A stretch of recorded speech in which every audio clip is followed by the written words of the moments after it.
শশা থেকে শশা বীজগুলো বের করলেই কিন্তু সেই বীজ থেকে নতুন করে চারা বেরোয় না, তারপরেও অনেক কটা পদ্ধতি থাকে। আজকে তোমাদের সেই প্রসেসগুলো এই পার্টে দেখাবো।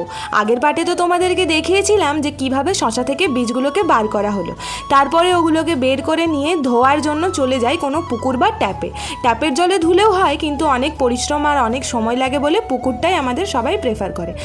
আর এই বীজগুলো ধোয়ার জন্য এরকম একটা বালতির কিন্তু অবশ্যই দরকার, যার চারিদিকে অসংখ্য ফুটো থাকবে। এই ফুটোগুলো দিয়ে বীজ ছাড়া বাকি যা সমস্ত জিনিস থাকবে সেগুলো কিন্তু বেরিয়ে যায়।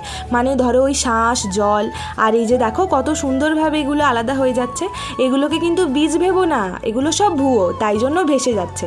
যেগুলো ভারী হবে বীজগুলো সেগুলো কিন্তু বালতির নিচেই আটকে পড়বে। যদিও শশা বীজ ধুলে মাছেদের সেরকম খুব একটা ক্ষতি হয় না, কিন্তু যদি হয় এই ভয়েই মাছ না থাকা আমাদের এই পুকুরটাতেই পাড়ায় সকল কাকিমা জেঠিমারা এসে এই শশা বীজগুলোকে ধুয়ে নিয়ে যায়। বাকিটা পরের পাটে।